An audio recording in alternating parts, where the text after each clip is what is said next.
Hello everyone, welcome back to Talking History. Thank you so much for joining me today. I hope you all keeping well.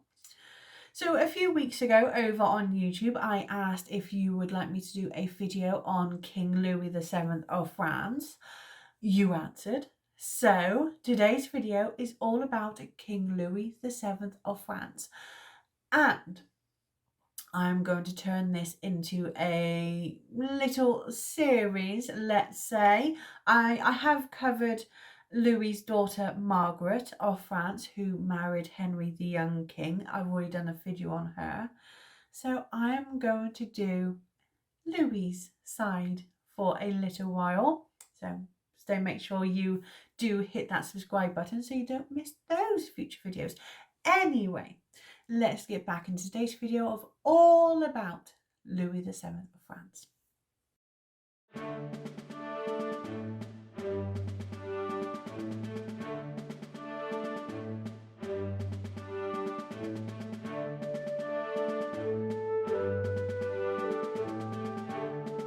Louis was born in 1120 in Paris, and Louis was the second son born to Louis VI of France and Adelaide of Maurienne. I hope I pronounced that right. Louis's education was anticipated for a career within the church, and Louis became well learned and exceptionally devout. Louis's older brother, Philip, was his father's heir, and Philip, he was relatively healthy, so it was hoped that the spare wouldn't be needed. Louis was raised to be a man of the cloth, and Prince Philip, he was crowned as co-king by his father in 1129, and this was the French custom that was to help smooth the succession when the old king died, ensuring that the heir was recognized as such during the old king's lifetime. But all of that was about to change. In October 1131, Philip and his friends was riding through Paris when Philip was thrown from his horse. Philip was seriously injured from the fall, and the next day Philip died. Naturally, his father was devastated, but he had a spare. 2 weeks later, the 11-year-old Louis was crowned. That same month in October 1131, Louis's father had him anointed and crowned as co-king by Pope Innocent II at Reims Cathedral. Louis spent much of his youth in Saint-Denis, where he built a friendship with Abbot Sugar, who had advised his father and would go on to advise Louis during his early years as king. When Louis was 17, his father had arranged for him to marry Eleanor of Aquitaine. Although Louis, although now king in waiting and about to marry his 16-year-old bride, he had never lost his intense piety and his deep respect for the holiness and sanctity of the church.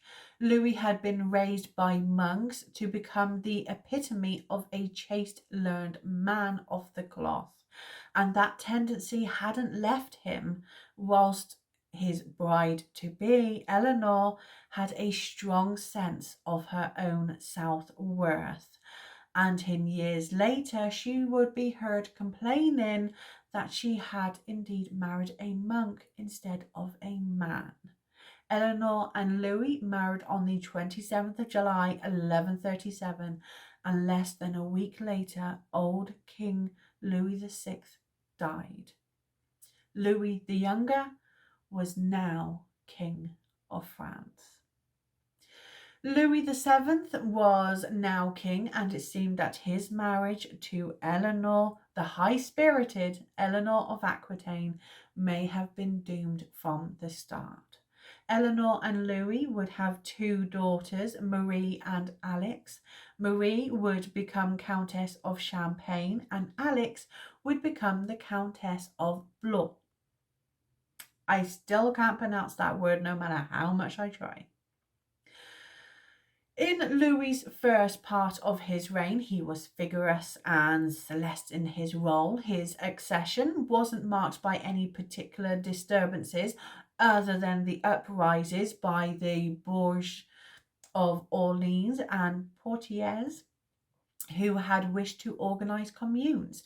However, Louis soon came into a violent conflict with Pope Innocent II when the Archbishopric of Bourges became vacant. Louis had supported the Chancellor Cadoc, I hope that's right, as a candidate for the vacancy against Pierre de la Charte, who the Pope had supported. The Pope, who swore on relics for as long as he lived, Pierre should never enter Bourges, and the Pope imposed an interdict on King Louis. Louis then became involved in a war with Theobald II of Champagne when Louis allowed Raoul I of Vermendos, I hope that's right, to reject his wife, who was Theobald's sister. Raoul wanted to marry Petronilla of Aquitaine, Eleanor's sister. Theobald of Champagne decided to side with the Pope in the dispute over Bourges. The war lasted for 2 years between 1142 and 1144. It ended when the royal army occupied Champagne. Louis was personally involved in the assault and the burning of the town of Fertry-le-Francois. I apologize for that pronunciation. It was believed that around 1,500 people had sought refuge in the church and sadly died in the flames. Louis had his armies removed from Champagne and had it returned to Theobald. Louis then accepted Pierre de la Charte as the Archbishop of Bourges, shunning Raoul and Petronilla. Louis, who wished to atone for his sins, had declared his intention of mounting a crusade on Christmas Day, 1145. In June 1147, fulfilling his vow to mount the Second Crusade, Louis and Eleanor set for Syria, and from Syria they arrived into the Kingdom of Hungary, where they were welcomed by the King of Hungary, who was waiting with King Conrad III of Germany. The King of Hungary, Geyser, I hope that's right, the second, had a good relationship with Louis, so much so he asked Louis to be his son Stephen's godfather at his baptism. Relations between the two countries had remained close long after this time. Decades later, Louis's daughter Margaret would marry Geyser's son, Bela III of Hungary. Once they received the provisions from Geyser, the armies marched east and they were then ambushed by Turks. First, they were bombarded the French with arrows and heavy stones. They then swarmed down the mountains and massacred them. The account from historian Odo of Deville, I'm not sure, quote, during the fighting, the King Louis lost his small and famous royal guard, but he remained in good heart and nimbly and courageously scaled the side of the mountain by gripping the tree roots. The enemy climbed after him, hoping to capture him, and the enemy in the distance continued to fire arrows at him. But God willed that his body armor should protect him from the arrows, and to prevent himself on being captured, he defended the crag with his bloody sword, cutting off many heads and hands. Louis and his army had finally reached the Holy Land in 1148. Eleanor had wished to help her uncle Raymond of Antioch, who had been in Antioch since 1136 when he married Constance of Antioch. Raymond had sought Louis's help in protecting Antioch from Aleppo. However, Louis's interest was Jerusalem, so he slipped out of Antioch in secret.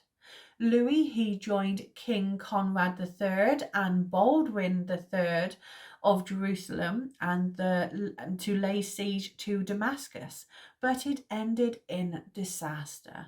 The whole thing was abandoned.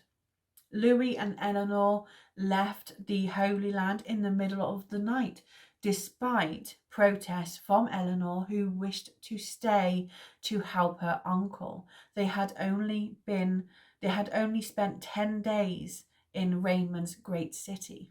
But scandalous rumours were spreading, and the story goes that Eleanor and Raymond had in fact become lovers, whilst Louis, the forever pious, was out praying at every shrine he could find.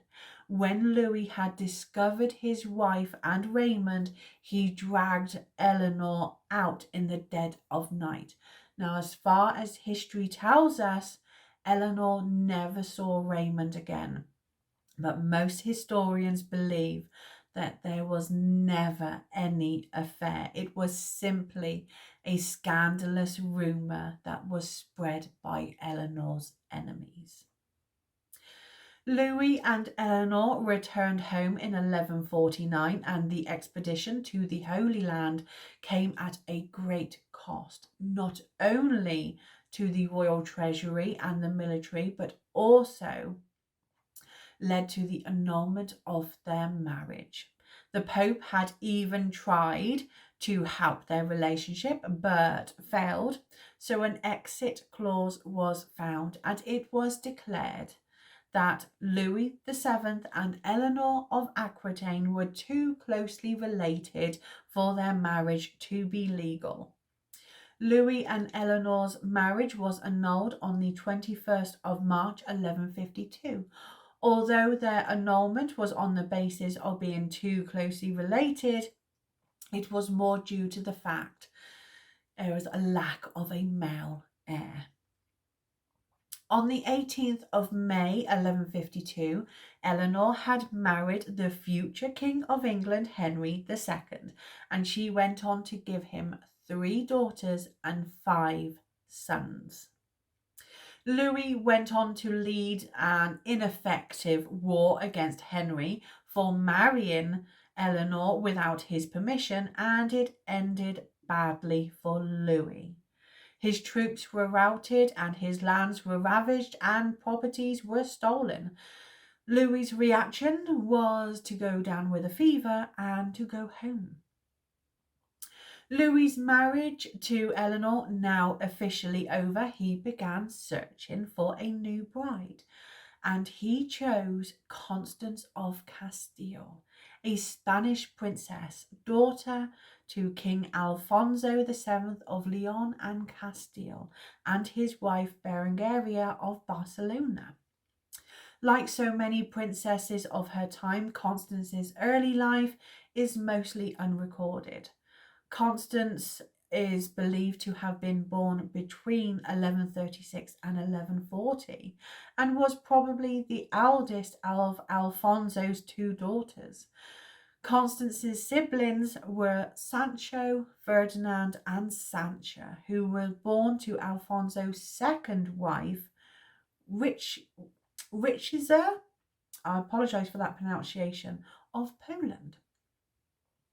Now, depending on her date of birth, Constance could have been as young as 14 or as old as 18 when she married King Louis in 1154. But since their first child wasn't born for another 3 years, it's more possible that Constance was on the younger end of the age range. Louis was full of hope that their first child would be a son, but instead a daughter was born, who they named Margaret in 1157. Constance, she conceived again, and another daughter was born, Alice. Sadly, Constance died shortly after giving birth. in October 1160. Louis, he was distraught over Constance's death, but in a desperate need for a son and heir, Louis would need to marry again. Louis, he married again only 5 weeks after Constance's death. Louis married Adela of Champagne on the 13th of November 1160. Adela, she was 20 years old to Louis' 40 years old. Louis would, in fact, support Thomas Becket, Archbishop of Canterbury. He had even tried to reconcile Becket and Henry II. Louis sided with Becket more out of piety, but also to damage the King of England. But even Louis grew annoyed with the Archbishop's stubbornness. He asked Becket, when he refused Henry's conciliations, "Do you wish to be more than a saint?" Louis also tried to weaken Henry when he supported his rebellious sons in the War Without Love. I have done a whole video on the War Without Love. I will leave that linked up there for you to go and find and watch. The War Without Love was between 1173 to 1174, and Henry, although put an end to the war, and Louis, he funded the war, had lost. In 1165, Louis's third wife, Adela, had finally bore him a son. They named him Philip. Adela and Philip would have a hostile relationship and would end up with an uprising for control of the crown. King Louis had his son and heir crowned at Reims on the 1st of November 1179. In the Capetian tradition, Louis, though, could not be present at the ceremony, as Louis had suffered a major stroke. King Louis died on the 18th of September 1180 in Paris. He was buried the next day in Barberoux Abbey, which he had founded. Louis's remains were removed in 1817 to the Basilica, I hope that's right, of Saint Denis. Louis's reign was a difficult and an unfortunate one. Louis was never able to meet the political leverage and worship of his rival Henry II had.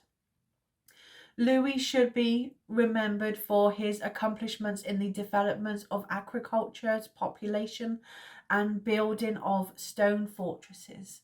Louis VII helped to preserve the Capetian dynasty. And there is King Louis' story. I hope you enjoyed it. I do apologise for all the pronunciations. I was never any good at French at high school. I wasn't even any good at German, to be honest. I just can't get my tongue around it. I do try, but not very well. So I do apologise to all of those. But there we are. I do hope you enjoy the video. Please do subscribe and share and like this channel so we can reach more and more history lovers like yourselves. As I said at the beginning, I have done the whole lot. Well, not quite the whole lot. Still got a few more to go. But all of Louis' side. So all of that is to come. We're having a little break from Henry II and Richard. Well, I haven't done King Richard yet, but you know what I mean. So all of that is to come. So please do like and subscribe and share and keep being blooming wonderful, because that's what you all are. And please don't let anyone else tell you any different. So look after yourselves, and I'll see you all next time. Take care.